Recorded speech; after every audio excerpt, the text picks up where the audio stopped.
Time to pull up a chair and talk some Dynasty football. I am your host, J.J. Wenner, and this is the RoD Dynasty Podcast. Tonight, we continue our postmortem on the 2020 rookie drafts and hopefully glean some ideas on how to do better in 2021. Helping me in the operating room today, Mr. Don Detweiler. How are you doing, sir? I'm doing great, man. It's always a fun time to go back through and see what we did right, pat ourselves on the back where appropriate, and eat a whole pile of crow when we got something wrong. Yeah, absolutely. Well, 25 years and he's still looking up. Mr. Eric Braun, what's going on? How are you? Not too much. I'm just excited to be here. Let's get to it. We're excited to have you. And last but not least, joining us from the Rule of Three podcast, Mr. Jared Clifton. How are you doing, sir? I am doing really well. Glad to be back. Too long of a break. We missed you, my friend. We missed you. Now, before we get into tonight's topic, do me a favor. Hit subscribe. Leave us a review below. Follow us at RoD Dynasty on Twitter. And check out our website, RoDOrDynasty.com, for all of our latest articles. Now, wide receiver is a deep class, so it is time to jump into some self-reflection over our 2020 rookie draft decisions. For this exercise, we are using Superflex Rookie ADP for May 2020, compiled by Ryan McDowell for DLF. We're going through each position group to find out where we went right and where we went wrong. Now, the first wide receiver to go into the draft went at 1-8, Mr. Jerry Jeudy. Don. Yeah, let's talk about Jerry Jeudy a little bit here. Coming out of Alabama, he was absolutely hyped out the wazoo because of his stellar NFL-ready route running, and he definitely displayed that as the year went on. He went at the 1-8 and was the first wide receiver in our drafts and in many drafts. And realistically, he himself didn't disappoint. I mean, for a rookie wide receiver to come in and get you 156 points and a weekly average of about 10, that's not bad at all for a rookie if you're dependent on the rookie. What we kind of messed up on was tempering our own expectations because he was posed as being so NFL ready. We kind of gave Drew Lock a whole lot more credit than he deserved. And as a direct result, Jerry Jeudy's skills were definitely underserved by, let's be charitable, mediocre quarterback play and a slew of other injuries on the Denver offense. So he was put into a role too fast. But as the season went on, he matured, produced more efficiently. And, I mean, yeah, you should definitely want him. It's really not a mistake to take him that high. The skill set's there, and he's definitely going to be a solid pro. It's just the guys behind him that shone so brightly that kind of casts the pallor on the one overall here in the wide receiver pool. Yeah, in retrospect, I don't know how much further I would drop him, even if I knew the situation he came into. Like, if I was drafting now, I mean, yeah, maybe we drop him a couple slots, but I don't know how far down this list he would fall. All right, coming in at 109 was C.D. Lamb. Mr. Clifton. Yeah, so obviously as a Cowboys fan, I was pretty excited to see him get picked to the 17th overall pick. Weren't really expecting him to be available at that point, and it wasn't a huge need for the Cowboys, but he slotted in immediately, played all 16 games, started 13, and he really took over as the wide receiver 2 to Amari Cooper's wide receiver 1 this year. Kind of cast Michael Gallup to the side. He was kind of quarterback proof too. You know, he played relatively well with the red rifle going down the stretch. Obviously, he played extremely well starting off with Dak Prescott. You know, he finished wide receiver 3 or better in 50% of his games in the first seasons. That's pretty phenomenal. Finishing up as the wide receiver 24, he was kind of in that pile with Jerry Jeudy and Henry Ruggs and Justin Jefferson, all of those guys. But he really shone, and I think he has the potential to be an elite level wide receiver 1 in this offense. Eric, do you agree, being a football team fan? Unfortunately, I do, yeah. I think Lamb is absolutely fantastic. For a while, brief stretch there, I think I had him as my wide receiver 1 overall in Dynasty this season. I would not stand by that at this point, but, I mean, he's way up there for me, top 5 or 6 wide receiver over. Yeah, he did most of his damage this year without Dak Prescott. Mm-hmm. I can only imagine what he would have done if Dak was healthy. I am definitely high on CD. And again, he finished as the rookie wide receiver 2. He was drafted as the rookie wide receiver 2. This is about where he should have gone. Now 111 was the big jumper. Eric, what did you have with us? Yeah, so the third wide receiver off the board in most drafts was Justin Jefferson. And, I mean, as we all know, he just absolutely blew up this season. He had a 88 catch, 1,400 yards, 7 touchdown season, which is just monstrous. Finished as the wide receiver 6 overall in PPR scoring. And he was only 21 for the entire season. I mean, he's not 22 until... So I don't think there's anything more you can ask for. He was dominant in the slot at LSU, and here in the pros, he's really shown he can win all over the field, downfield, and outside. He's an excellent route runner, great athlete. There's nothing to complain about. The stat line says it all. I think he has a very strong case for Dynasty wide receiver 1. Not to be too reactive here with all these rookies, but I think certainly he's in the conversation for the wide receiver 1, and in my opinion, probably the favorite. Wow. So Yeah. you would take him as like the first wide receiver? Yeah, period. I mean, I think you can argue some other guys. I don't think it's like a runaway situation, but yeah, I think so. I mean, he's 22 and he's already putting up seasons that, he's giving you elite production already. It's rare air. With Kirk Cousins. Yeah, it's With rare. Kirk Cousins, yeah. Rare air to come in and unseat Adam Thielen as the one in town.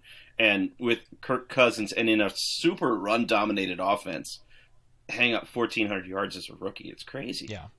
I mean, he looked better. Look at what Diggs is doing right now with Josh Allen. He looked better in Minnesota than Diggs ever did as a 21-year-old. That's completely fair. Are we concerned at all with who Minnesota might bring in as the offensive coordinator?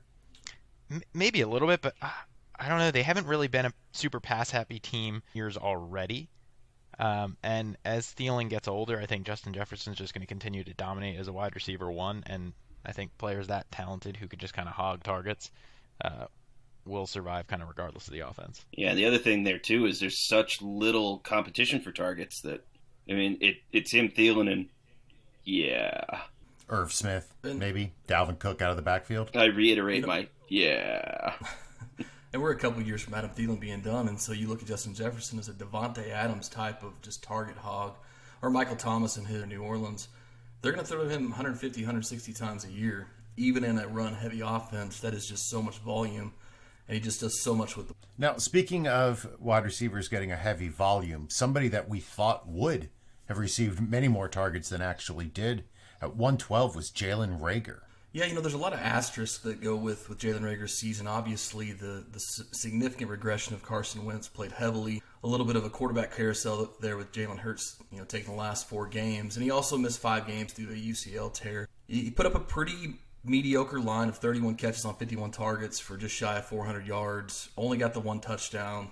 The one thing that really jumps out to me was the way that he was used. In college, he averaged over 15 yards per reception, and he was down to 12 points. And that comes down to the fact that Carson Wentz had a complete inability to connect downfield with anybody. And that really is Jalen Reagor's best skill set. I expect the new hire of Nick Sirianni to come in. I think Wentz is going to stay. I think he's going to work, since Sirianni's a Frank Reich disciple. Work with Carson Wentz. I still think there will be a quarterback competition with Wentz and Hurts. But that is one thing that I tend to think that Sirianni brings to the table as the new head coach, and whoever he installs as his offensive coordinator, to make sure that Jalen Reagor... So, Jared, the big 4, right? The 4 wide receivers who consistently went in the first round were Jeudy, Lamb, Jefferson, and Reagor. Reagor is clearly the one who doesn't fit there, right? Out of the rest, how high would you have taken them if we were doing the drafting? So the first, Jeudy, Lamb, and Jefferson went 8, 9, and 11. How much earlier would you have taken any of those, knowing what we know? Obviously, Justin Jefferson vaults up the list. CeeDee Lamb goes about where Jerry Jeudy and Jalen Reagor. It's just so difficult to gauge. No quarterback play or poor quarterback play. Philadelphia, I still have those guys very highly rated. As far as dynasty trade value is considered, Jalen Reagor still would cost a 21st rounder for me, or maybe consecutive 21, 22 second at the absolute. There's hope there. I tend to think that something has to be righted on the quarterback ship in Philadelphia, whether it is Wentz getting back to a regression to the mean or Jalen Hurts taking over. They kind of pile in there, but they're still not too far off. With the longevity of wide receivers in Dynasty, we've got some years to see what they're actually going to be in their second and their third. Yeah, fair enough. Starting off at 202, the first wide receiver taken in the real draft, Eric, somebody you were a fan of. Yeah. How did Ruggs do? Yeah, Ruggs had a bit of a disappointing season. I think he, as you mentioned, I mean, he was the first wide receiver off the board in the real draft, but didn't get that kind of love from Dynasty drafters who I think were worried that it wasn't a great situation and just a pure deep threat and not a complete wide receiver. And it turns out that that may end up being the case. He didn't have a great 6 catches for 450 yards, finished as the wide receiver 92 for the season, starting him at any point. I do think that offense still gets underrated, and John Gruden offenses are still overlooked kind of as a destination for a wide receiver one. He has a history of peppering one guy with targets. Darren Waller's kind of been that guy, but I think the potential is there for Ruggs to take over. There's not a ton of other options, and while it wasn't what we wanted to see, it wasn't a disaster. And I think he's a guy you can target for, a second-round pick right now during rookie hype and grab him, and I would. You would give up a 2021 second for Ruggs? Yes. Interesting. I don't know if I would. Jared? That'd be tough. And again, it all boils down to this quarterback carousel that we're about to see in the NFL. Who's his quarterback? If Derek Carr continues to be that, I would probably hesitate. If John Gruden gives someone that's an upgrade, then yeah, I think that's... Well, following Henry Ruggs, somebody else who disappointed this year, mostly due to injury, 2.3 was Denzel Mims by the Jets. Now, he was picked at the end of the second with a pick that they received from Seattle, and the Jets just drafted the best remaining wide receiver on the board, Denzel Mims, and he was pretty much the best remaining wide receiver. He dealt with injuries for the first half of the season and training camp, so he appeared pretty much less than ready to go, even though he was thrust right in starting lineup. Now, much like the rest of the Jets, yeah, he didn't know what he was doing. So everything about Denzel Mims' career right now has changed, right? He has a new coach, new OC. He's probably going to have a new QB, or at least a revitalized Sam Darnold. So I still have high hopes for him. I wouldn't necessarily make any move to get Mims. I wouldn't trade Mims if I do have him. But I believe our evaluation was correct. We assumed he would get a starting role on an NFL team. He got a starting role on an NFL team. Unfortunately, it was the Jets. So we were right. Tough situation. It should get better. That's a good point. I think sometimes we're too hard on people, a mid-second round pick sticking around and looking promising and looking like he might be a long-term okay starter. That's a win. We can't have these expectations that everybody's the next Julio Jones. And we have to remember that not everybody, especially with Justin Jefferson showing up, wide receivers generally don't show up in year one, right? So when Don said about Judy putting up 10 points a week, that's a great rookie year for a wide receiver. And sometimes, we lose sight of that when we see the shiny toy stats. Mm-hmm. All right, coming in next at 204. Man, these guys are all crowded in here. We went wide receiver nuts. T. Higgins, Don. Yeah, that was the class. It was a loaded class for wide receiver, and boy, the class did not disappoint. The real NFL had 11 before the top of the third, and it did not disappoint at all. T. Higgins came out of Clemson in a really high-power role there, and was under a little bit of scrutiny because he didn't really run the whole route tree at Clemson. And all he does is come into Cincinnati, put up 194 points and average 12 a week, which is great. Show instant chemistry with Joe Burrow, which is spectacular. And position himself to take over the A.J. Green job. So it's going to be him and Boyd moving forward as the 1 and 2. And the sky is the limit for him with a quality quarterback. Now Cincinnati's going to presumably, I hope, add to an offensive line and make them a little more stable and a little more competitive. And you're going to have a starter for a long time in T. Higgins. He catches volume, he gets good target shares, and the touchdowns are absolutely there with him. So getting him at 204 turned out to be a steal. What would you give a first-round pick for him now? Yes, I would. How high would you go? The highest I would trade in this draft to get him would be the 1.09. I want 1.08 and higher for the possibility of a Fields falling into that lower end of the ballpark, because of the 2 dynamic backs and the 3 dynamic receivers this year, I feel like there's a good chance at 109 you get a crack at Fields, and that's something I would want to do. This might be Yeah, and if you don't, you might get one of the dynamic backs or dynamic wide receivers who fall. Maybe. Yep. Right? Like, yeah, some combination. Sorry, Eric, what were you going to say? I was just going to say, maybe this is a hot take, but outside of Superflex, I think you can make a case for Higgins over any pick in this draft. I think you can make the case that he's worth the 1.01 because, maybe if you love the running backs, maybe Najee Harris goes in the first round to a great situation or something, but I don't know. I look at Jamar Chase and Devonta Smith as great as prospects as they are. If they come in and have a T. Higgins rookie season, I'm happy. And he's likely got a franchise quarterback to play with for the next 10 years. Yeah, you're right. We are any wide receiver rookie we draft, we're chasing what T. Higgins has just done, right? Right. It's also like CeeDee Lamb. I think we'd all agree he's pretty high up if you were to throw him into the 2021 draft. And No Higgins' question. season is nearly identical. Yeah, I can't disagree with you on that. And T. Higgins did it without Joe Burrow for part of the season. Yep. Yeah, for me, the 1.08, again, is I'm quarterback chasing there. And in a super flex league, you got to have your quarterback starters or you're just not going to make it. So that's why I draw the line at 1.08 is that I'm purely quarterback chasing. I think Superflex can definitely throw a wrench in for sure. Yeah, absolutely. Now, of course, following right down the line, we had 2-2, 2-3, 2-4, and at 205, Michael Pittman.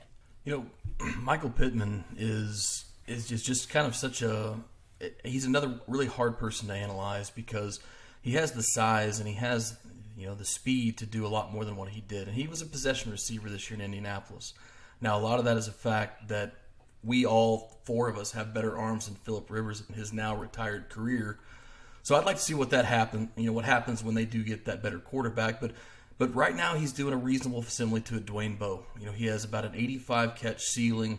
If they can get him past 15% red zone targets, he could be a touchdown or 224 pounds. He's one of those guys, kind of like Denzel Mims. He had a little bit better season, 40 catches for 503. But he's one of those guys I want to hold and see what happens because he is the type of player in that offense can really come out and be Andre Johnson type where he can grab 12, 13, 14 touchdowns and really, really set himself up into that next tier. Yeah, and that wide receiver core is going to turn itself over pretty soon here. Zach Pascal is on the way out. T.Y. Hilton probably on the way out. So the targets are going to be there for whoever turns out to be the new quarterback.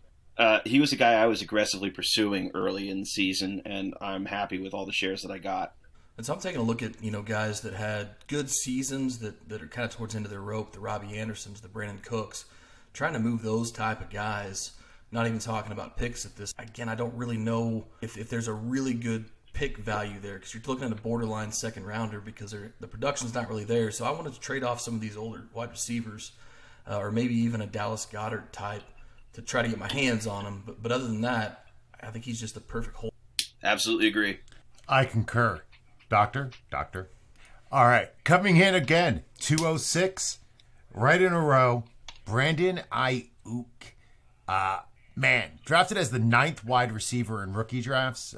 He was actually the wide receiver 6 in the actual draft. So we took him later than the NFL teams did. Now, he finished as the wide receiver 35 this year in total points and wide receiver 18 in points per game. PFF has him ranked as wide receiver 20 overall. Now, clearly the NFL knew a lot more than the talking heads in fantasy. Ayuk was the number 2 rookie wide receiver. He has earned a starting job with a mediocre quarterback play that they should draft an upgrade at the position, hopefully, so he has growth potential.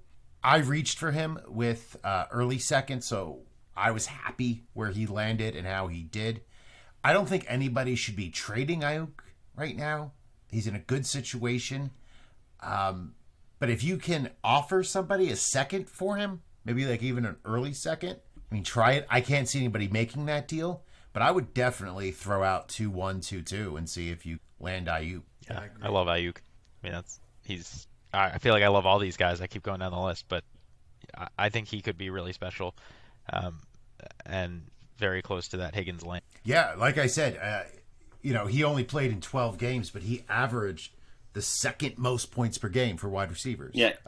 For rookie wide receivers. Yeah, and even with just getting a healthy season out of Garoppolo, even if there's no change, you would still expect that those numbers should go up because it's at least a close enough to competent NFL quarterback there compared to the carousel they had going.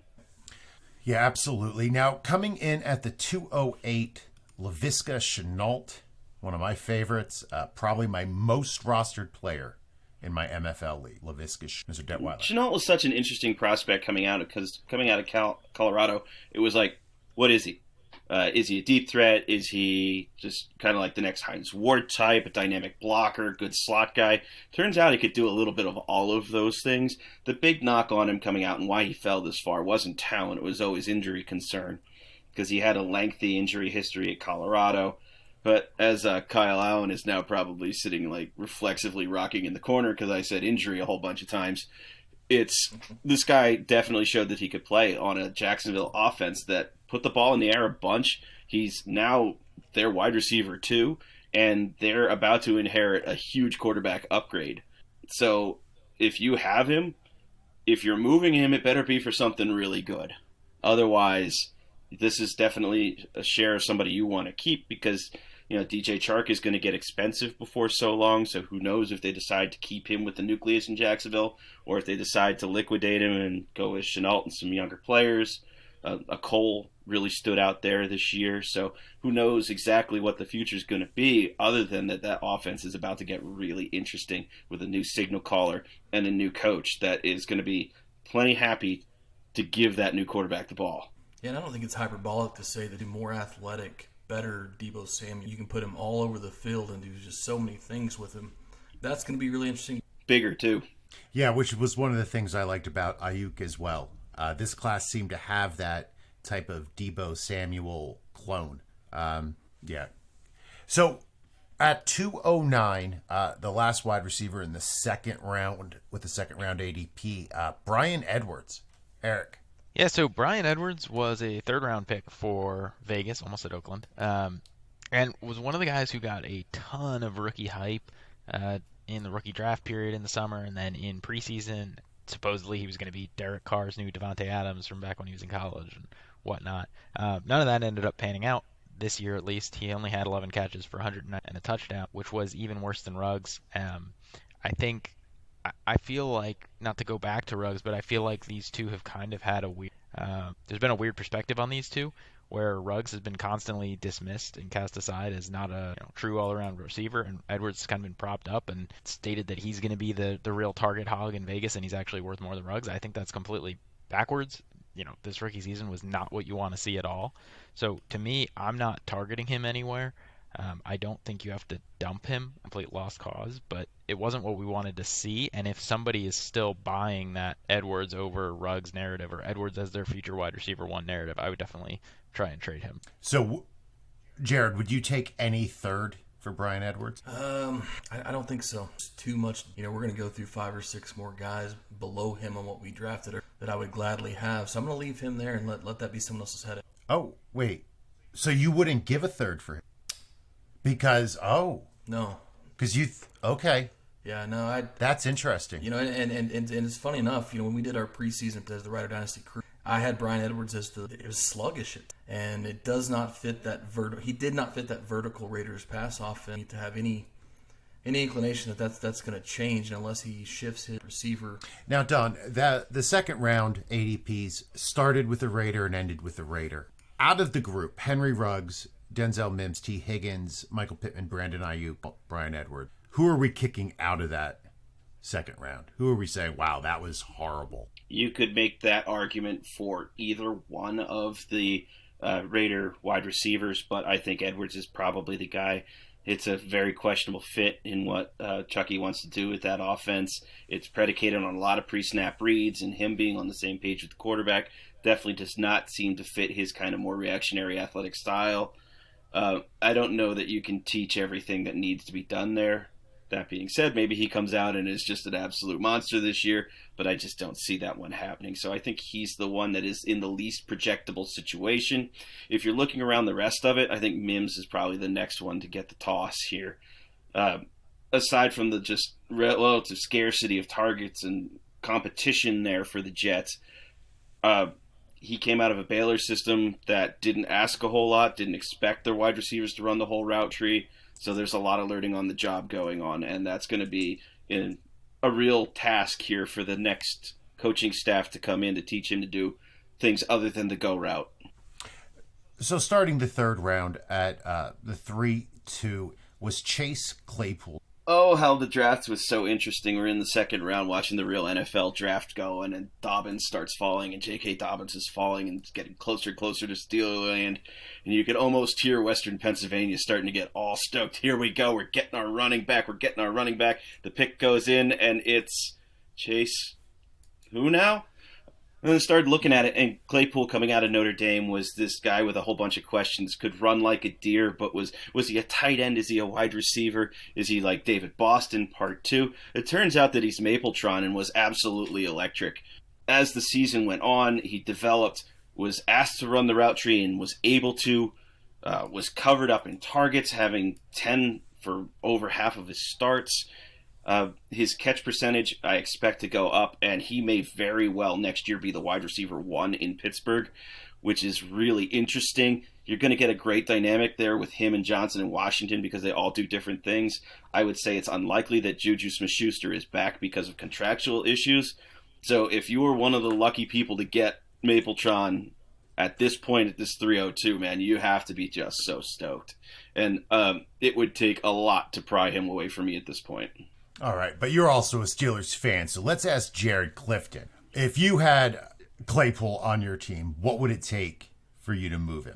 In this regard, I'm a Steelers fan too, just because I think he's so in trend. I'm really interested to see what the OC now, but he is a perfect F-back type of tight end wide receiver hybrid, and I'm not so sure that there's not a chance that at some point he plays the tight end and is classified as that. So with that value in mind, I have no need to move him at this point. If someone came to me with a pick, fell in love, if Don, the Steelers, like that, probably going to make that move, but that's my cutoff line. And even though I am a Steelers fan, if I had, again, I'm right at that 108. If I was any higher than 108 or above, I wouldn't make the trade for him. But if I was at 109 or lower, my pick is gone, and I'll take Claypool. Now, I will say this, in a super flex, which is what we're basing this off of, we've talked about it before. Even a mediocre quarterback holds a tremendous amount of value. If Claypool is my wide receiver 3, a flex type, if I have a built-up wide receiver that I think will last for 3, there's something to be said for knowing what the commodity is for a wide receiver because there's so many of them. And taking a look at even a middle-grade quarterback. But from a draft capital standpoint, I want to go with. Well, speaking of players who were unknown coming out of a little place in the middle of Pennsylvania called Penn State, at 303 ADP, Mr. K.J. Hamler. Now, KJ was lucky wide receiver 13 in rookie drafts after going in the second round of the real draft to the Broncos. Hamler finished the year with 90.1 PPR points, which was good for wide receiver 86 in total points and wide receiver 95 in points per game. So, yikes, that's not very good. Again, we expected a lot more out of that offense than that offense was able to deliver. If Tim Patrick leaves as a free agent, Hamler will still retain his value. However, if Patrick is back, Hamler's going to take a big hit. Hamler was outperformed by Tim Patrick in every metric, but most importantly, dropped balls. Hamler was second in the league by dropping 12.5% of his targets. That's a lot. You drafted him for a third because I acknowledge the horrible situation. I know he has some upside. The new GM is going to be better than Elway, so the team should be improved. I would trade him for a late second. Unless I'm getting a late second, I'm not moving. But I wouldn't send anything more than a... Eric, am I about right? Throwing my guy under the bus a little bit there. Yeah, I mean, it's tough because that situation's there's just so many guys to feed. I mean, even if Patrick leaves, you still got Judy, you've got Sutton coming back from injury, you've got Fant, and you have no quarterback currently, really. I think I'm with you. I think I would trade a third for him still. But yeah, I think late second are his value. Fair enough. Coming in at 304 ADP, Van Jefferson. Yeah, so Van Jefferson came into the league as a bit of an older prospect and was supposed to be a real pro-ready route runner, really developed route runner. I don't necessarily have any reason to believe that that's not true, but he only had a 19-catch, 220-yard season, only one touchdown, so he really wasn't on fantasy football much at all during the year. He turns 25 before next season, which is not great, and the Rams do still have Robert Woods and Cooper Kupp in the building. So I don't really see a great path for Jefferson forward.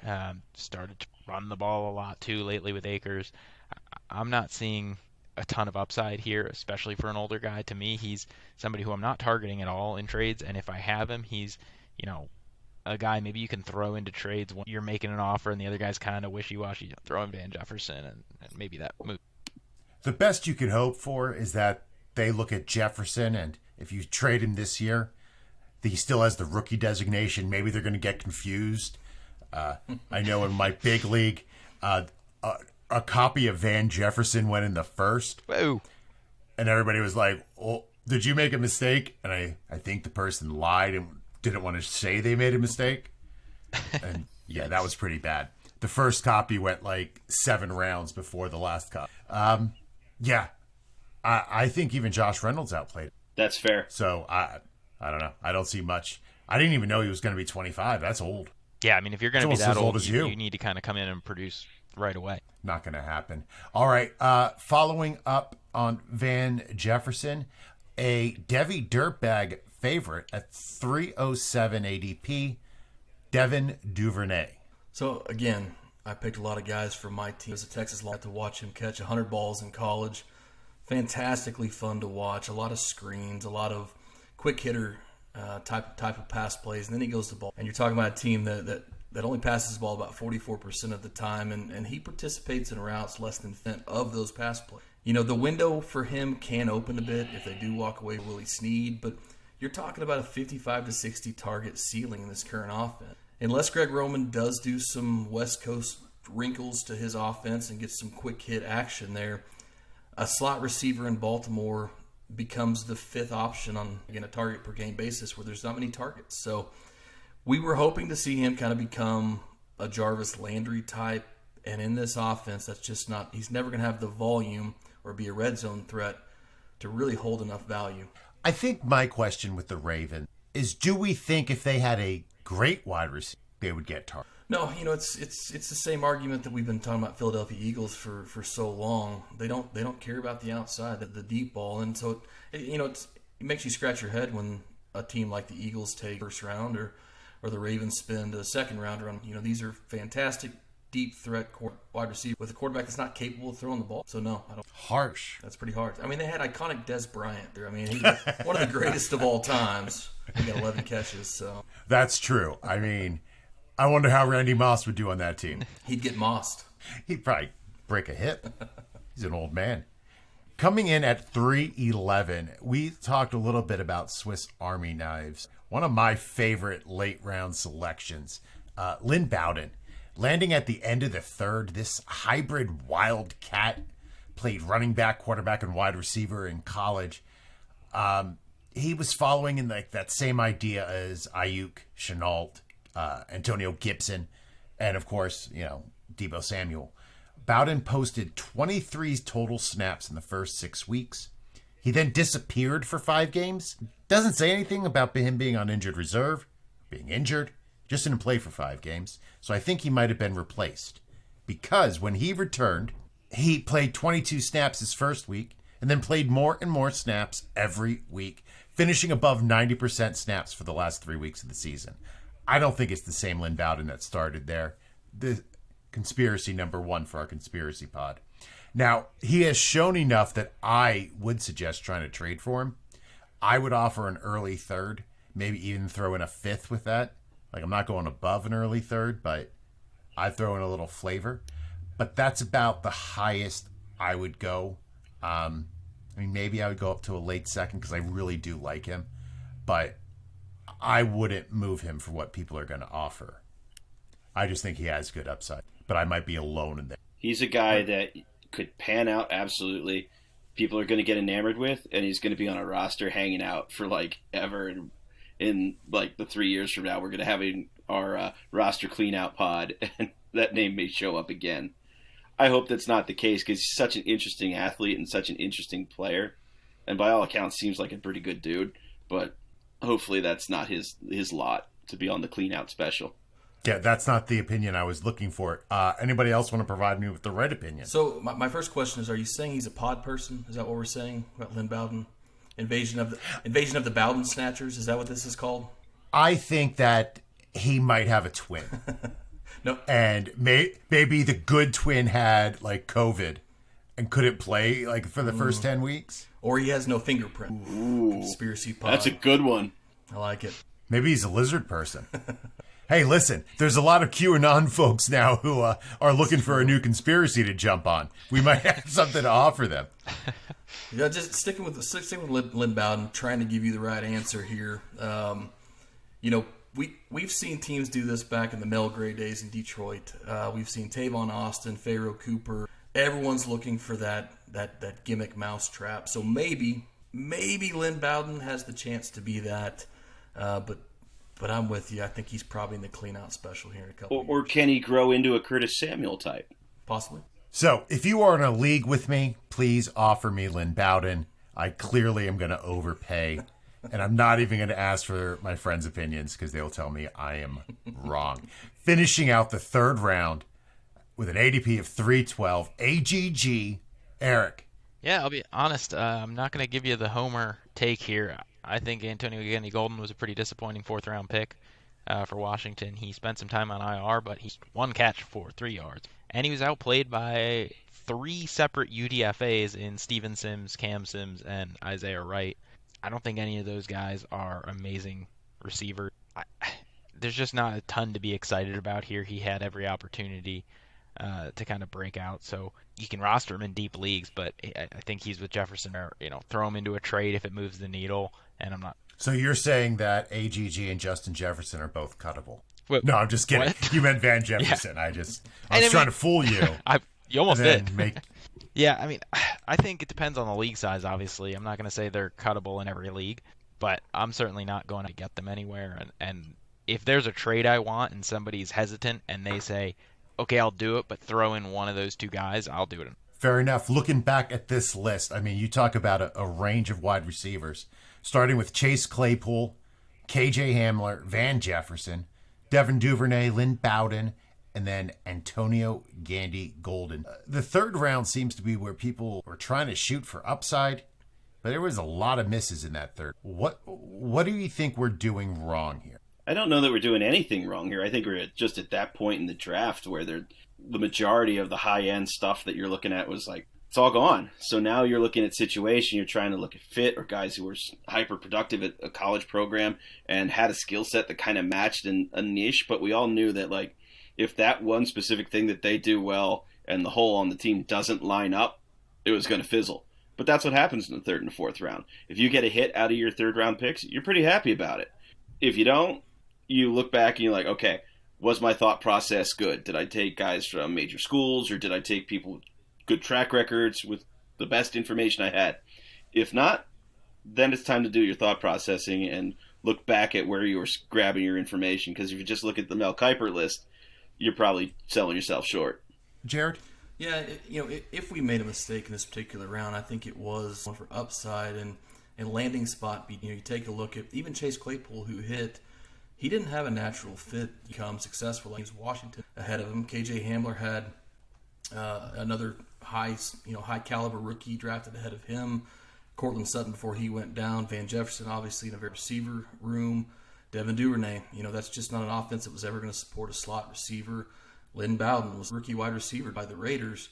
And then, Dwayne Haskins has a hard time supporting just Terry McLaurin. So AGG didn't necessarily fit there. So landing spot, I think, would be our biggest mistake. But like Don said, we're looking for that lottery ticket. At least we found one in the third. Very good. Starting the fourth round, 3 drafted wide receivers in the fourth round. At 402, Tyler Johnson.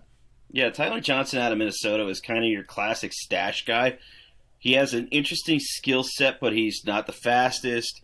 He's big, but he's not like 6'4" big. He's 6'2" big, which in wide receiver land, that makes a big difference in red zone and other kind of contested ball situations.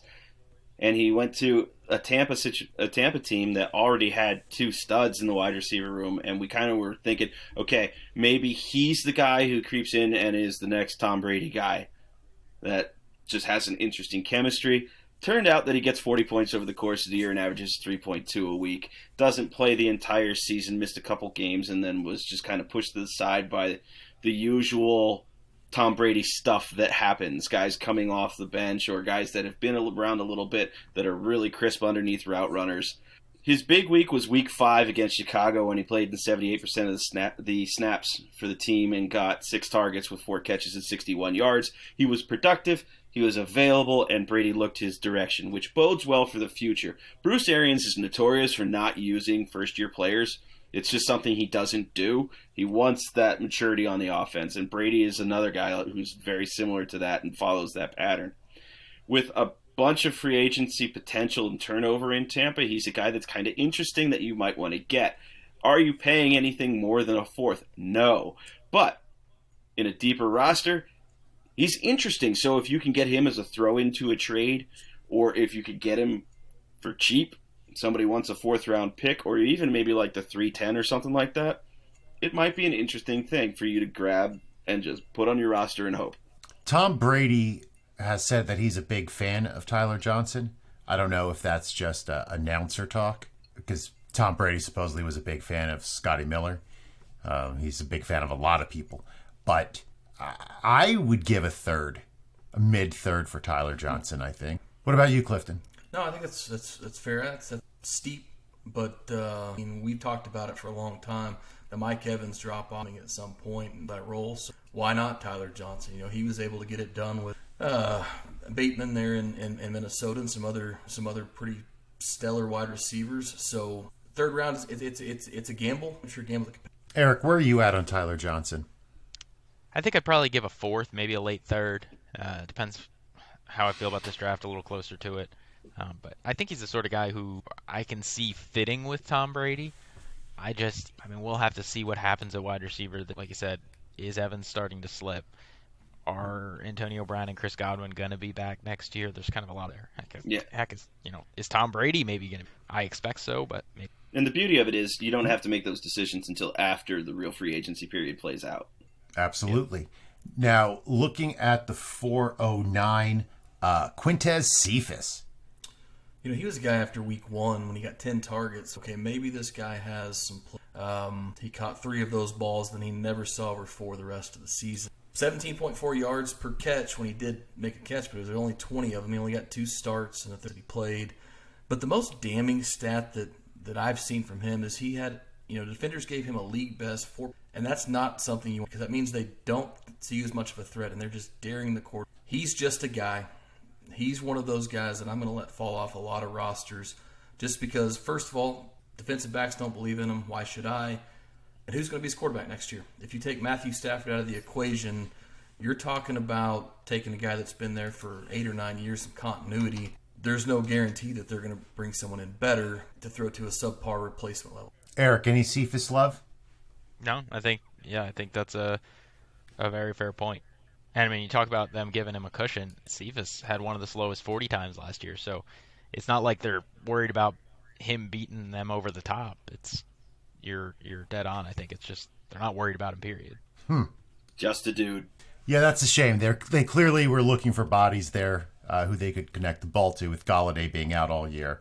I was hoping he would get his chance. I think it's interesting that somebody like Jamal Agnew had almost as many catches as Quintez Cephas. So I think that tells you all you need to know. Finishing out the drafted wide receivers with the last pick of the 4th round, 70s Funkadelic Donovan Peoples-Jones. He's a guy for the majority of the season that I kind of thought just a guy. But there was a run towards the end, albeit in a depleted Browns wide receiver. He had a bit of trust from Baker. This is still a run-centric offense, a pretty mediocre quarterback, but they have shown some increased efficiency passing off the road. And I do think that benefits possession.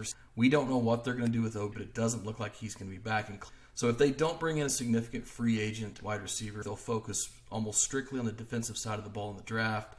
Him and Rashard Higgins both have a good opportunity to become, the wide receiver 2, wide receiver 3, and have a healthy floor. Maybe not a huge ceiling, but he's a type of guy that we talked the third round. We didn't have many hits there. I would be more comfortable with him even at the back of the fourth than a lot of those third round guys. So he's a guy that I'm holding.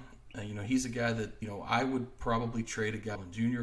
because I do believe that he has a role coming up in an offense that is at least going to be. You would trade tight end number 5, Chris Herndon. I think he's number 4 now. What? We dropped him back. Okay. I hate me. I hate me. Wasn't that XFL player? I hate me. Yeah. No, it was He hate me. Right. Yeah. Right. I have the mental illness version. The I hate me. Now there were a bunch of free agent wide receivers, guys who fell after the 4th round. Now some of your drafts are a little bit deeper, so you might have been able to get these guys. I'm going to start off with my favorite, Darnell Mooney. Now I just have to say, in all transparency, Darnell Mooney is one of my pipeline schools in the Hyperbole League, which, from Tulane, man, I was excited to land Darnell Mooney. But he was drafted in the 5th, and he had a great rookie year. He had the little known fact, I did some research here, kids. He had the 4th best rookie year of any 5th round wide receiver ever. Wow. That's some deep research. The 4th best rookie year out of any 5th round wide receiver ever. Now, however, 5th round wide receivers include Darius Slayton, Stephon Diggs, Kenny Stills, Tyreek Hill. So Names. That's not good. maybe it means their names. No, they're good. No. I mean, those are legitimate company. People know them names. So, listen. It's a bad situation in Chicago right now. They have bad coaches who they inexplicably decided to bring back. Bad QBs who they probably going to still allow to play. If you can get any second for Mooney, based upon what he did this year, take it and run. If you're trying to sell it in a league, talk about the rookie numbers, growth of wide receivers from year 1 to year 2. Push that narrative and see if you. I wouldn't try and bring him in for anything more than. So that's where I am at. On any other Darnell fans? I am, actually. He was an interesting cat coming out of Tulane. Really athletic, very fast. The knock was just he's slight.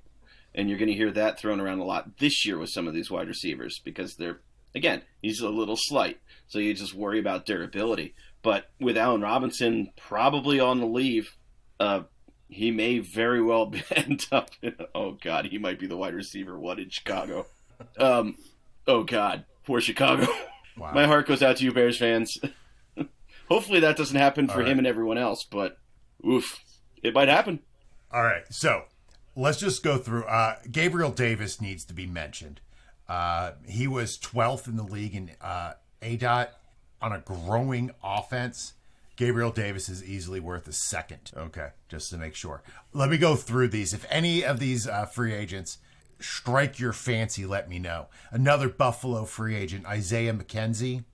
Blew up late. Had a big week 17, I think it was. Might be worth a stash, but I wouldn't move anything for him. Quez Watkins and John Hightower from Philadelphia. Anything? I like Watkins better than I like Hightower. Probably just a dude long term, though. KJ Hill. No, Maybe sorry, go ahead. Well, I think KJ Hill and Joe Reed both they're too deep filled. They're going to be behind the guys they're going to be behind. I like Joe Reed a lot. I really think KJ Hill showed a lot of athleticism in Ohio State, but I also see him as kind of that gadget, kind of that move around, not a whole lot. James Prochet from Baltimore. He did some good stuff as a punt returner this year. I like to see guys getting special teams action and being trusted. It tends to make you stay on a team for a little bit longer, like a Willie Snead. Guys who can stick around and end up getting some time down the stretch. Very fast. I would definitely hold on to it. Isaiah Hodgins. I think he's a Redskin. I'm sorry, a football team. A football player. Is he? I mean, I don't know. Is he? I know Isaiah Wright is. Well, Eric, if you don't know, then I'm guessing he's not anywhere anymore. No, he's a Bill. Isaiah Hodgins? Yeah. Oh, I didn't know that. That's my fault. Well, clearly he's not worth knowing. Yeah, there you go. How about Isaiah Wright? I actually like Isaiah Wright a little bit. I don't think he has a super relevant NFL or fantasy career, but I think he can stick as another guy who's kind of an offensive weapon. I do think Washington. The last three guys, Freddie Swain on Seattle. He's gotten some play. I liked what I saw when he was playing. I think he's a name to watch. I mean, I wouldn't offer anything above like a 7th. I don't even know if I would offer a 7th. He's going to be somebody you can pick up as a free agent, so just listen to the waiver wire this offseason. Marquez Callaway on the Saints. I worry about those wide receivers at the bottom of the list there in New Orleans simply because Breeze is gone, right? So who knows who the next quarterback's going to be. They have to bring in some quarterback, and somebody's going to have to catch a ball. Do they have to bring in one, though? I don't know that they think they do. I don't know. Somebody's going to catch a ball. I would throw a 4th for Marquez Callaway just as a guess on that offense. Last guy, Colin Johnson out of Jacksonville. He's another Longhorn that was fun watching in college. He had some pretty good games down the stretch. And again, we've talked about the Jackson possibly could be Urban Meyer and Trevor Lawrence. He has a chance to be wide receiver 3. He's got a Devin Funchess type profile. I think that has something that they need. Jay Chark and do everything Laviska Shenault. So he's a guy that I'd like to stash, and I would probably speculate. You're about dead on, according to Dynasty Trade Calculator. They have him right now as like a third round Jared, pick. was he one of the Twin Towers there with little Jordan Humphrey? He was there with little Jordan. There we go. Warms the heart every time you say the name. All right, so that's the end of the free agents. Eric, what did you learn by looking at how you drafted wide receivers? And I think you gotta. We've said it before, but I think you've got to stick with your guys and have your guys. It's a lot of fun to go through the scouting process. I'm pretty happy with how some things turned out from last year, and just try and watch these guys as much as you can. Try and find some film on YouTube or something. Make your own decisions, and get guys you want to root for. And I mean, there's talent throughout these drafts. We're headed for another deep class, so get your guys. Jared? I think there's 9 guys in this list that only have as in your roster for the next 5 to 7 years, and so it leads me to look a lot closer at drafting wide receiver. Super flexes, I always obviously go quarterback, but then my default has been to go to running back. But man, I'd be happy to have some of these guys that we see 108, 109, 112, 204. I'm going to be looking at those type of guys because of the longevity and the talent. Don? I think the thing we learned most was, first of all, that this year's class was an aberration in how loaded it was. And to go 11 deep with really good players is really unusual. The other thing is, again, look at fit. And if you have to go with 4 different things have to go right for this guy, probably not going to happen. So temper your expectations. And the other thing is, a lot of these guys blew up in year 1. That's not always going to happen. So you're going to get to the end of year 1, and you're going to have to ask yourself, is it time to give up, or is it time to give them a second chance? This year it was obvious. Next year and beyond it probably won't be. So don't be so quick with the axe. This is probably going to be buried, my takeaway, late in a pod, probably almost at the hour mark. This is what I'm going to say I took away from that. Last year's draft was an aberration. It is something you're never going to see again. We found almost the top 6 running backs, all landed, all did well. We look at these top wide receivers. We think about the top quarterbacks, where Tua might have disappointed a little bit, but he still played. Herbert showed up, and Joe Burrow was playing well. There were a lot of people playing Dynasty and Fantasy for the first time because of COVID this past year. People were stuck at home, and the leagues have blossomed. Those new players are going to think that every draft is like this draft one. And we know it's not. We know it's not. So we know that a late second round pick isn't always going to hit. Understand your competition, right? It's the Leo Siga, know everybody in your league and what they look for. But if you can find a guy who is new, and that's the first rookie draft they ever went through, they are going to be more apt to pay up for draft pick. 100%. Perfectly said. Why, thank you. You're welcome. Well, on that note, let's go right to tags. Let the riders know where they can find you and any last thoughts. Eric, you may go first. You can find me on Twitter at Eric Braunmower, and I'll hopefully be digging into these 2021 prospects coming up soon. Awesome. Don. If you need me, you can always get me through any of the guys or by going to riderdynasty.com, and they'll get any of the love and or hate mail to me. Hate mail will probably find me sooner. So take your opportunities as you will. There's a lot of fatigue here with taking care of yourself, and we're getting to the point where the finish line is at least there's light on the horizon. The Rohirrim are on the top of the hill, and Gandalf's there with his shiny white stick. Don't give up now. Maintain your vigilance. Wear your masks. We're getting there, folks. We really are. Beautifully said. His magic white stick. Jared. You can find me on Twitter or Reddit at UnstuckInTime82. And again, we've got a new year. We've got a lot of new good things that are going on. Continue to be kind to people. Continue to reach out to you. And remember that regardless of what you do, that will win out at the end. I'm at JJ Wenner. Love your neighbor. If everybody just loved their neighbor, everything would be better. Right? Listen to your neighbors. Love them. And that's it. Do something kind. From all of us to all of you, be safe, be well. And remember, never say anything that makes a meeting longer or cuts a happy hour short. Boat drinks, my friends. Boat drinks.